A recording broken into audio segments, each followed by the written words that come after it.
Baik, sekarang saya sedang bersama dengan Ibu Teni Dahyani, Kepala SMA Bukit Asam. Assalamualaikum Bu. Waalaikumsalam Pak Gen. Apa kabarnya Bu? Alhamdulillah baik. Bagaimana kabar Pak Gen juga? Alhamdulillah Bu. Alhamdulillah ya, semoga kita sehat selalu ya Pak Gen. Ya, baik Bu. Ini Bu, sebelumnya terima kasih Bu atas waktunya. Saya mohon izin Bu untuk mewawancara Ibu ini kan tentang pengambilan keputusan ini Bu, di sekolah Ibu selama ini bagaimana? Bu, kita masuk saja ke pertanyaan pertama Bu. Jadi selama ini bagaimana Ibu dapat mengidentifikasi kasus-kasus yang merupakan dilema etika atau bujukan moral? Oke.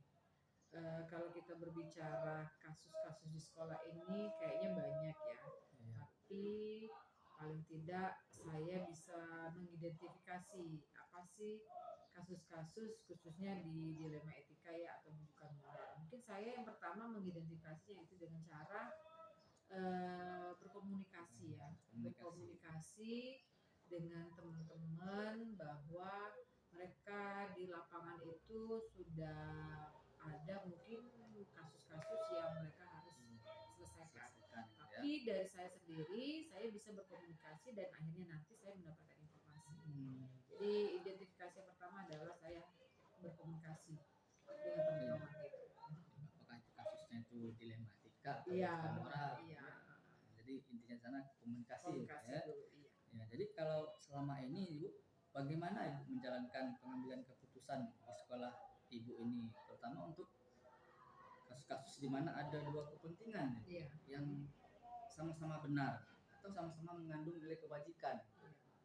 Oke Pak Gem, tadi kan sudah saya bicarakan bagaimana saya menjalankan pengambilan keputusan yang pastinya saya ada informasi dan saya mendapatkan informasi lewat komunikasi, kan?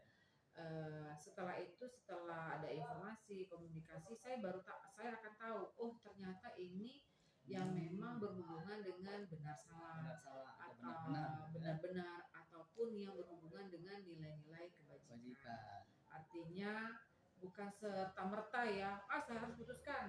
Ternyata oh ini yang salah, sebenarnya ini yang salah loh. Ternyata ini yang benar gitu kan? Atau ini sama-sama benar, tapi di sana muncul ada nilai kebajikan. Setelah saya berkomunikasi, saya akan mendapatkan informasi dan memang kalau memang ada bukti atau saksi-saksi yang berkuat dan semakin konkret saya untuk mengambil keputusan, alhamdulillah gitu kan ya. Artinya saya sudah klop nih, sudah lengkap nih yang saya harus sampaikan. Oh ternyata ini masuk di masalah nilai kebajikan. Oh ini ternyata benar salah atau ini benar-benar gitu kan ya. Dan akhirnya saya dengan tenang gitu ya menyampaikan keputusan itu kepada mereka-mereka yang akan menerimanya. Seperti itu Pak Gen. Jadi harus dibicarakan bersama-sama dulu. Iya, bersama dulu kan saya akan memberikan informasi ya. Itu benar-benar atau benar salah. Iya. Jadi kalau seperti itu masalahnya langkah-langkah atau prosedurnya seperti apa Ibu yang biasa Ibu lakukan selama ini? Langkah yang saya lakukan pastinya saya akan berkoordinasi ya.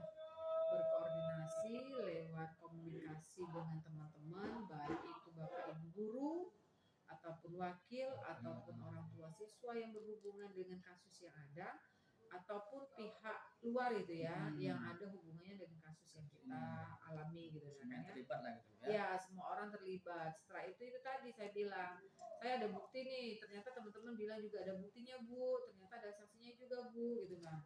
Nah, akhirnya ya langkah-langkah itulah yang akan memperkuat saya mengambil keputusan. Itu Pak ya. Jadi hal-hal apa saja Ibu yang selama ini mungkin Ibu anggap efektif ya, dalam pengambilan keputusan pada mungkin kasus-kasus yang dilema etika ya?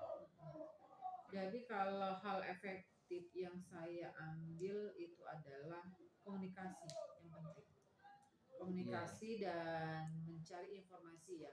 Mm. Karena kalau nak mau kasus dilema etika atau bujukan moral atau kasus yang lain tanpa ada komunikasi dan informasi, saya rasa saya tidak akan bisa menghasilkan sebuah keputusan ya. Karena lewat dari seperti itu artinya saya hanya merem saja itu kan ya, meraba-meraba Iya. kan, tapi tidak ada informasi dan komunikasi dari para yang mengalami masalah gitu Pak Gen. Itu yang paling efektif menurut saya Pak Gen. Jadi ini pesannya itu sampai dulu Iya, ya. sampai Ya, dulu. sampai dulu secara apa namanya 100% Iya. ya, baru bisa di Takutnya nanti analisa, gitu ya. di tengah perjalanan saya tidak ngerti apa ini masalahnya Iya, gitu iya, kan. iya. Tapi tiba-tiba saya dihadapkan saya harus mengambil keputusan kan aneh gitu kan Pak Gen gitu. Kan kita baru tahunya setengah atau Iya. belum sampai setengah. Iya, Ya. benar itu Pak Gen. Jadi berikutnya Ibu, hal-hal apa saja selama ini yang merupakan menjadi satu tantangan dalam pengambilan keputusan pada kasus-kasus dilema etika yang sudah terjadi di selama ini. Jadi kalau masalah tantangan dalam pengambilan keputusan khususnya kasus-kasus ya, saya rasa semua orang akan mengalami. Ada pro, kontra, ada suka, tidak suka, terima, tidak terima, pasti ada. Iya, pasti ada. Tapi itulah tadi, jika informasi saya dapat dari kedua belah pihak, kita dengarkan sama-sama, terus itu bagaimana kita memberikan solusi, saya rasa mereka akan paham ya. Mereka akan paham, mereka juga akan mengerti. Dan kita harus memberikan pemahaman dan pengertian bahwa ini kamu salah sih sebenarnya, yang benar seperti ini, atau kamu memang benar, kamu juga benar, tapi tingkahnya atau etikanya yang salah. Iya, ada tahapan ya, tantangan itu ya wajar sih kalau bagi saya, pro kontra, terima tidak terima, suka tidak suka, tapi itulah kalau tidak terima atau tidak suka atau pro dan kontra dan tidak ada pengambilan keputusan di final, artinya masalah ini masih jalan terus kan ya. Tapi kalau iya nggak selesai, kapan ini selesainya? Gitu kan jadi kayak film gitu ya. Tapi kalau sudah kita mengetahui tantangannya tadi seperti itu dan kita kasih pemahaman dan pengertian kepada teman-teman yang mengalami sebuah kasus tadi, saya rasa aman-aman saja sih. Jadi tantangan tadi terselesaikan Pak. Iya, begitu ya. Jadi tantangannya selalu ada. Iya, selalu ada. Ibu, apakah Ibu memiliki sebuah tata kelola atau jadwal tertentu Bu, dalam penyelesaian kasus dilema etika? Apakah Ibu langsung menyelesaikannya di tempat atau memiliki sebuah jadwal untuk menyelesaikannya? Kalau disusun itu mungkin nggak ada ya. Kalau secara disusun jadwal mungkin kayaknya nggak ada. Berarti saya akan membuat checklist masalah kasus ya. Tapi ya, tapi kalau masalah itu tidak terlalu rumit, tidak terlalu berat, saya rasa saya harus menyelesaikannya hari itu. Hari itu juga. Di tempat itulah dan kita harus selesaikan secara langsung. Tapi kalau tipe permasalahan atau kasusnya itu sangat susah, agak berat ya, levelnya sudah level tinggi gitu, makanya level agak berat mungkin ada tahapan-tahapan. Apalagi ini menyangkut misalnya ada hubungannya juga kasusnya dengan pihak luar. Artinya kan kita ada tahapan, jangan sampai pihak luar tidak kita libatkan saat pengambilan keputusan. Wah, Bu Teni nih ngaku ngajak kami gitu kan ya. Padahal kami yang kena gitu kan ya.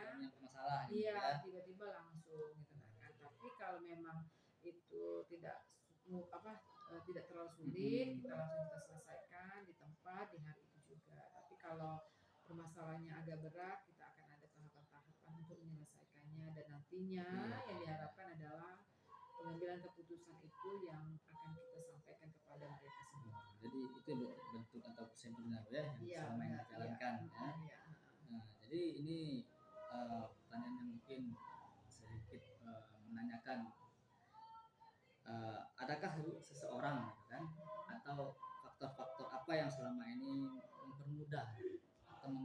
ibu dalam pengambilan keputusan dalam kasus-kasus dilema etika.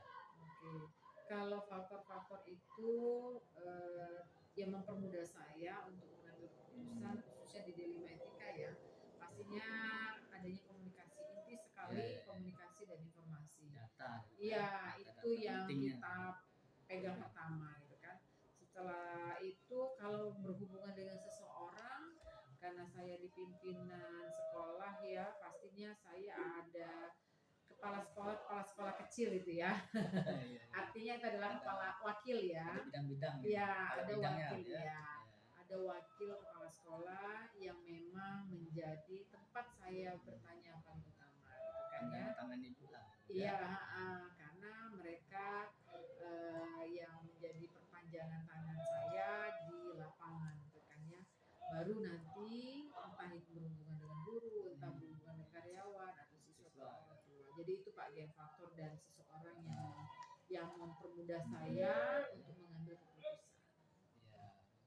Bu, ini yang pertanyaan terakhir nih, Bu. Iya.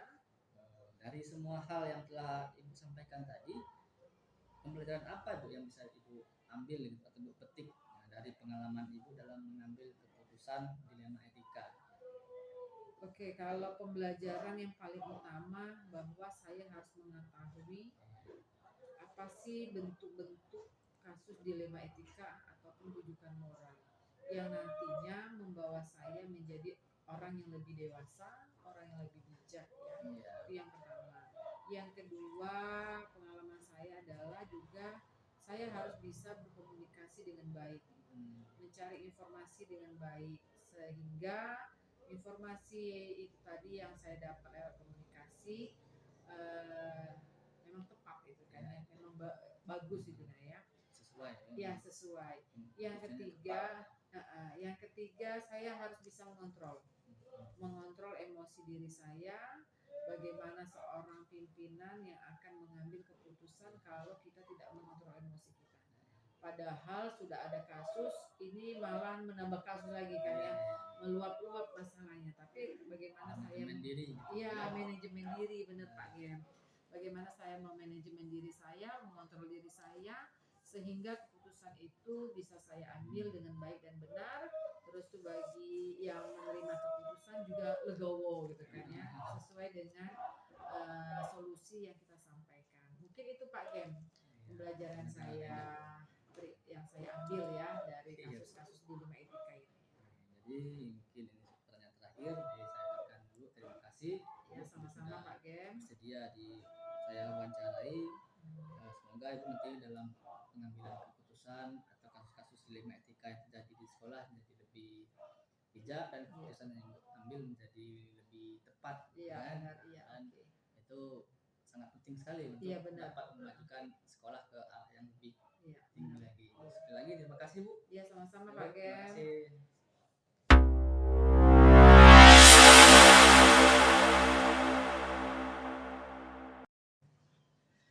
Baik, sekarang saya sedang bersama dengan Ibu Nuri Anjarsari, Kepala dari TK Trasita Bukit Asam.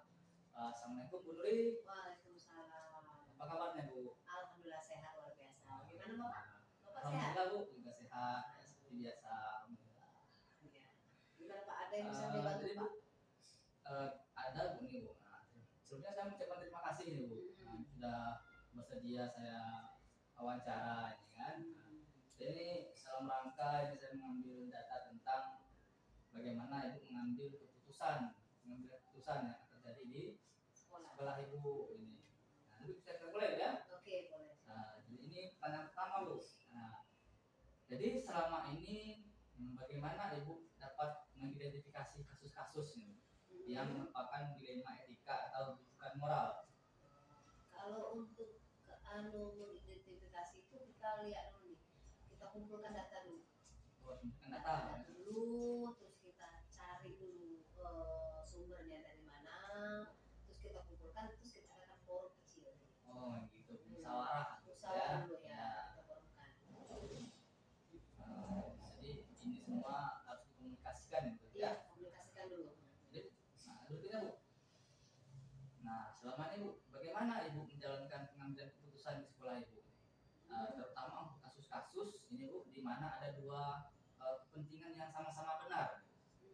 atau sama-sama mengandung nilai kebajikan. Bagaimana Bu? Ini dia sama-sama benar nih Bu. Iya. Nah, dia ada dua-duanya benar. Bagaimana Ibu mengambil keputusan? Kalau untuk sejauh ini sih kalau kita ada masalah ini tidak ada yang pengen disalahkan. Oh gitu ya. Semua pasti pengen benar. Pengen benar. Menurut dia benar, menurut saya benar, menurut Iya, itu iya. benar. Namun kita lihat dulu kondisinya tadi, kita kumpulkan datanya. Kita kumpulkan datanya, terus kita komunikasikan sumbernya dulu, sumbernya dari mana. Habis itu kita adakan forum. Kalau jika itu bisa diselesaikan sekarang, kita selesaikan. Namun jika itu belum selesai, kita adakan lagi rapat yang lain. Tidak lanjut. Tidak lanjut. Dan langkah-langkah apa ini Bu atau prosedur siapa yang biasa Ibu lakukan selama ini dalam pengambilan keputusan tersebut? Ya. Langkah-langkahnya. Untuk langkah-langkahnya sih pasti ada ya. Yang baik lagi kita data tadi tidak jauh dari data tadi. Iya, sumbernya tadi. Yang bersangkutan kita panggil juga. Bila perlu orang tua yang bersangkutan. Yang berhubungan dengan orang tua. Iya, yang berhubungan kalau jika ada kasus orang tua kita panggil. Tapi kalau hanya ada anak, ya anaknya aja. Atau kasus dengan Kasus internal. internal, misalnya dari internal dulu kita panggil. Oh iya. Iya, kita panggil dulu dari titik masalah seperti apa. Terus untuk mengambil keputusan itu nggak mudah. Nggak mudah. Nggak mudah. Banyak yang harus diperhatikan. Dipertimbangkan lah. Dipertimbangkan. Iya. Ya. Jadi hal-hal apa saja yang selama ini yang Ibu anggap efektif dalam pengambilan keputusan pada kasus-kasus yang berdilema etika? Dilema etika ini maksudnya Bu, kasusnya itu sama-sama benar gitu. Masalahnya A benar, B juga benar. Iya. Gimana ya? Kalau untuk mengambil keputusan itu sih langkah-langkahnya memang semuanya pengen benar, tapi kita lihat dulu dampak jika kita ambil keputusannya tadi. Kita lihat perasaannya dulu ya, perasaan si yang bermasalah dengan yang tidak bermasalah tadi. Jika kita ambil keputusan kita salah ambil keputusan tadi tidak ada perasaan tadi, tidak menyinggungnya tadi. Jadi kita bertujuan tadi mengambil keputusan itu tidak berdampak yang akan datang. Tidak ada dampaknya. Jangan terulang, jangan terulang kembali. Ada ulangan kasus yang sama. Ya, jadi selama ini hal-hal apa saja Bu yang merupakan tantangan ya bagi Ibu nih dalam pengambilan keputusan? Iya. Terutama kasus yang dilema etika tadi. Iya betul. Tantangannya apa? Tantangan. Untuk tantangan pasti ada ya. No. Jangan ya, jangan nanti ya. Kalau untuk mengambil keputusan itu memang tidak gampang. Tantangan tadi. Iya. Tantangan dalam mengambil keputusan. Kalau untuk mengambil keputusan itu tantangannya pasti ada. Pasti ada. Apalagi kalau seandainya maaf yang katakanlah entah dia jabatan yang lebih tinggi atau keekonomian lebih tinggi itu memang agak susah. Ada power tersendiri ya, tersendiri. Terus kita memandang perasaannya tadi. Perasaan tadi itu pasti ada tantangan.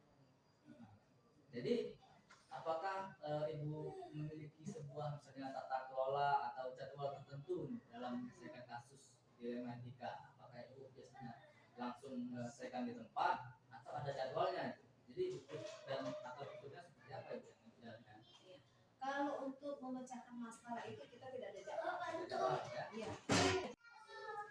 Kalau untuk jadwal tertentu itu tidak ada. Tidak ada jadwalnya. Jadi kita lihat dulu kondisi kasusnya seperti apa. Jika tergantung kasusnya. Berat atau tidaknya. Jika kasus itu bisa diselesaikan sekarang, kita selesaikan. Namun jika kasus itu perlu dari berbagai pihak untuk menyelesaikannya, kita jadwalkan. Itu ya. Jadi apakah ada gitu seseorang atau faktor-faktor apa yang selama ini mempermudah atau membantu Ibu dalam pengambilan keputusan dalam kasus-kasus dilema etika? Iya. Kalau kita panggil di sini jika ada apa namanya, jika masalah itu ada pada guru, kita panggil waka tadi, waka kemudian kita panggil gitu kan. Namun jika ada permasalahan tentang anak, kita panggil waka kesiswaannya. Ya, kita panggil. Terus guru kelasnya kita panggil. Jadi yang membantu ibu sama ini untuk mudah itu wakil ya. Wakil ya. Guru juga bisa membantu. Iya. Juga guru. Iya. Jadi yang mempermudah dalam pengambilan keputusan. Iya. Ya. Jadi ya ini bu kita sudah masuk tanya terakhir itu. Iya. Dari apa yang telah disampaikan tadi, pelajaran apa yang dapat ibu ambil dari petik dari pengalaman ibu dalam mengambil keputusan dalam bidang pelajaran apa yang bisa diambil? Kalau untuk pembelajaran diambil dalam keputusan itu banyak ya. Yang satu, kita tidak bisa mengambil keputusan itu dengan cepat. Iya. Menentukan sesuai dengan kehendak kita tidak bisa. Iya. Kita harus cari tahu dulu apa masalahnya, di mana kejadiannya seperti apa. Jadi itu untuk mengambil keputusan itu memang tidak mudah. Tidak mudah. Iya. Pelajarannya Banyak pembelajaran. keputusan tidak mudah. Iya betul. Untuk pemikiran-pemikiran yang memang tidak merugikan satu dengan satu yang lain. Banyak hal yang dipertimbangkan. Iya. Jangan sampai merugikan pihak. Iya betul. Jadi terima kasih Bu Puri sudah bersedia saya wawancarai. Saya harap nanti pada saat mengambil keputusan berikutnya itu sudah lebih matang, lebih bijak ya. Oke. Mungkin tidak memberatkan ya. Iya, Tidak berat sebelah gitu kan. Jadi mengambil keputusan ini win-win solution yang didapatkan. Iya. Jadi terima kasih Bu. Iya Bapak. Saya pamit dulu. Iya. Sukses buat Bapak ya Pak ya. Iya.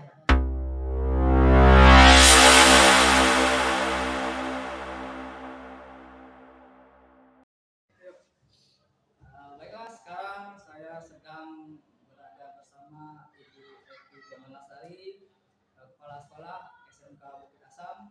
Assalamualaikum Bu Eti. Waalaikumsalam Pak Dina. Bagaimana kabar Ibu hari ini? Alhamdulillah sehat luar biasa. Semangat ya. Allahu Akbar. Sangat luar biasa. Iya SMK bisa. Bisa. Oke. Jadi Bu, sebelumnya terima kasih Bu sudah bersedia untuk diwawancarai. Ini tuntutan tugas nih. Sharing ya Pak Gem. Bagaimana nanti ini berkaitan dengan bagaimana pengambilan keputusan di sekolah kita dengan ini sama-sama kita koreksi bersama kan tahu ini sudah balik atau belum kan. Baik Bu, kita masuk ke pertanyaan yang pertama. Selama ini Ibu bagaimana dapat mengidentifikasi gitu kan kasus-kasus yang merupakan suatu dilema etika atau bukan moral? Oke, jadi kita ini sering ketemu kasus-kasus ya Pak Gem ya. Jadi entah itu kasus yang memang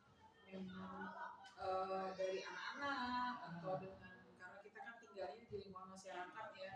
Kadang juga ada yang dari masyarakat, tapi tentunya saya punya cara ya atau mekanisme bagaimana cara saya mengidentifikasi masalah-masalah yang ada. Kalau anak-anak mungkin saya dari awal mereka hadir itu saya punya kebiasaan menyambut kedatangan mereka. Dari situ saya berkomunikasi dengan mereka. Dari situlah tergali permasalahan-permasalahan yang ada di anak-anak. Kemudian yang kedua saya juga melibatkan tim Pak Gem. Ya, ada tim di kesiswaan, di BK itu yang selalu juga saya minta bantuan untuk mengidentifikasi masalah-masalah yang muncul di anak-anak kita seperti itu. Jadi Bu, selama ini ya bagaimana menjalankan pengambilan keputusan di sekolah kita ini, terutama itu untuk kasus-kasus Bu, di mana ada dua kepentingan, yang mana kepentingan itu sama-sama benar, dan sama-sama mengandung nilai kebajikan, sama-sama baik, kan? Ini yang dimaksud dengan dilema etika tadi. Iya, betul. Kadang-kadang kita pada saat harus mengambil sebuah kebijakan itu kan seperti Pak Gemilang sampaikan, ketika dua sisi itu sama benar, kemudian sama-sama mengandung nilai kebajikan, sehingga kita harus berpikir dengan benar-benar agar nanti kebijakan itu tidak salah ambil. Tentunya saya melandaskan pada skala prioritas. Iya, jadi ada skala prioritas mana yang lebih penting. Walaupun dua-duanya benar, pasti kan ada skala prioritas. Seperti itu. Kondisi saat itu. Iya, betul, Ya. Oke, betul. Dulu langkah-langkah atau prosedurnya seperti apa biasa yang Ibu lakukan selama ini dalam pengambilan keputusan? Iya. Kalau secara saya atau langkah-langkah yang sudah saya lakukan selama di SMK Bernasa, saya melihat dulu skop masalahnya. Kalau masalahnya itu skupnya masih kecil, masih bisa diatasi oleh mungkin wali kelas. Kalau itu permasalahan datang dari siswa atau dengan BK, ya saya delegasikan dengan mereka.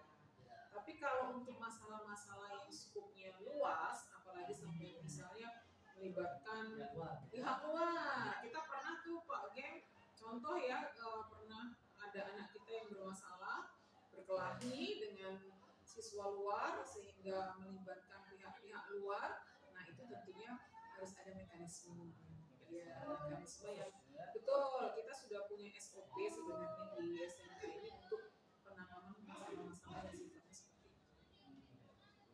Jadi kalau dikatakan hal-hal apa saja itu yang selama ini dianggap efektif dalam Ibu melakukan pengambilan keputusan, terutama di kasus-kasus yang ada dilema etikanya, sama benar tadi. Iya betul. Jadi kalau menurut saya Pak Gem, setelah saya amati ya dari beberapa kasus yang pernah kita hadapin, yang paling efektif itu dalam rangka pengambilan kebijakan adalah komunikasi. Iya. Ketika kita bisa atau mampu membangun komunikasi yang baik, baik itu di dalam tim SMK sendiri ataupun dengan pihak luar, insya Allah seberat apapun masalah bisa kita hadapi dan bisa kita selesaikan dengan tidak merugikan pihak-pihak. Sama-sama menentukan. Iya betul. Sama-sama merasa nyaman. Betul. Ya. Jadi kalau seperti itu yang selama ini Ibu anggap sebagai tantangan dalam pengambilan keputusan dalam kasus-kasus dilema etika itu apa tantangannya? Iya, seperti yang saya jelaskan tadi Pak Gem, ya, tantangan itu ketika melibatkan pihak luar. Nah, kalau masalah itu, kalau masalah itu internal SMK, kita kan sudah tahu tuh kebiasaan guru seperti ini, anak seperti ini, sehingga kita sudah ngerti bagaimana men-treatnya.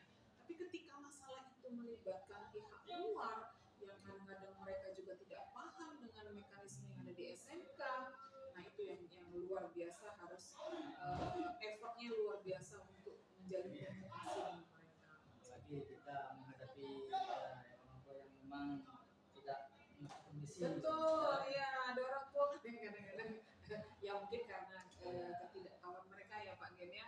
Tapi setelah kita komunikasikan, kita sampaikan, kita jalin silaturahmi yang baik, alhamdulillah bisa terselesaikan dengan baik. Jadi berbeda tantangannya untuk mengurus yang masalah yang internal, Ya, yang eksternal. Lebih menantang yang eksternal. Iya betul. Jadi selama ini apakah Ibu memiliki tata kelola atau jadwal tertentu dalam menyelesaikan kasus dilema etika, atau apakah Ibu langsung menyelesaikannya di tempat atau memiliki sebuah jadwal menyelesaikannya? Jadi kalau SOP kita memang sudah ada Pak ya, SOP untuk penyelesaian masalah-masalah dari tim BK itu secara rutin, secara periodik untuk membimbing, mendampingi anak-anak yang memang bermasalah ya, kemudian dari kesiswaan juga demikian. Nah untuk kasus-kasus yang sifatnya skupnya kecil seperti yang saya sampaikan tadi, bisa diputuskan atau dikeluarkan kebijakan-kebijakan yang sifatnya langsung. Ya betul, saat itu juga. Tapi kalau permasalahan yang skupnya besar, tentunya kita butuh waktu, apalagi tadi yang melibatkan orang luar, ya kita jadwalkan ketemu dengan orang tua, ada mediasi, kemudian melibatkan tim yang ada di SMK seperti itu. Iya betul. Ya. mahasiswa gitu ya. Jadi seperti itu, adakah apa namanya seseorang gitu, yang mungkin faktor lah gitu kan, yang selama ini membantu ibu ini dalam mempermudah dalam pengambilan keputusan, terutama dalam kasus yang sama-sama benar dan agak menimbulkan dilema gitu kan. Jadi yang jelas faktor yang sangat urgent dalam membantu kita mengambil kebijakan dalam menghadapi masalah tentunya tim yang solid di SMK sendiri, yang saya sebutkan tadi, wali kelas dalam arti guru ya, guru mata pelajaran, wali kelas, kemudian guru BK, siswaan, dan tim secara besar, garis besar di SMK Universitas itu sangat menjadi faktor yang mendorong kita untuk bisa memecahkan masalah. Dan juga ada faktor-faktor dari luar, misalnya stakeholder kita, komite, ketika masalah itu luas ya, kita libatkan komite seperti itu. Tidak ada orang atau orang khusus ya. Kalau orang khusus kayaknya nggak ada ya, karena memang kita tim, Ya. sebuah tim. Tim. Ya. Semua bisa diselesaikan secara bersama-sama. Betul, ya. Semakin banyak kepalanya semakin banyak keputusan. Semakin banyak masukan. Iya. Jadi Bu, alhamdulillah ini sudah masuk ke sesi terakhir gitu ya. Nah, jadi dari semua hal yang telah Ibu sampaikan tadi, kira-kira pembelajaran apa yang bisa petik atau Ibu ambil dari pengalaman Ibu selama mengambil keputusan, terutama kasusnya itu dilema etika. Jadi banyak sekali pembelajaran tentunya yang bisa saya ambil ya Pak Gem ya, dengan banyaknya masalah yang saya hadapi. Yang pertama itu komunikasi. Saya melihat dari beberapa kasus dilema etika yang saya hadapi itu bisa selesai dengan komunikasi yang baik. Ya, jadi bagaimana kita membangun komunikasi dengan pihak-pihak yang bermasalah tersebut sehingga mereka bisa menerima kebijakan yang kita keluarkan. Itu yang pertama. Kemudian yang kedua, dalam hal mengambil keputusan tidak serta-merta. Jadi kita melihat dari berbagai sisi. Jadi kita melihat dari berbagai sisi sehingga kebijakan yang dikeluarkan itu ya kebijakan yang kalau memuaskan nggak mungkin Pak Gem ya, kita bisa memuaskan semua orang, tapi paling tidak kebijakan itu bisa diterima oleh semua pihak yang berkonflik. Kemudian yang ketiga yang bisa saya petik, pembelajaran yang bisa saya petik dari beberapa kasus yang saya hadapi, sabar. Itu kuncinya ya. Iya, jadi Salah satu kuncinya. betul, menghadapi masalah, menghadapi orang yang emosional, kita harus bisa memanage emosi kita sendiri. Sabar dan tenang. Iya, dengan diri. sabar, dengan tenang, insya Allah akan menghasilkan keputusan atau kebijakan yang baik. Seperti itulah Pak Gem. Baik Bu, tadi itu sudah yang terakhir. Iya. Jadi di sini saya ucapkan terima kasih Bu ya. Sama-sama Pak Gem. Dia diwawancarai dan semoga setelah ini atau beberapa waktu berikutnya dalam mengambil keputusan, mungkin biasa kita jadi semakin bagus. Amin, mudah-mudahan. Semua keputusannya bisa diterima Insya Allah. oleh siapapun dengan lapang dada. Iya. Terima kasih sekali lagi. Ya, sama-sama Pak Gem. Sukses untuk Pak Gem. Waalaikumsalam.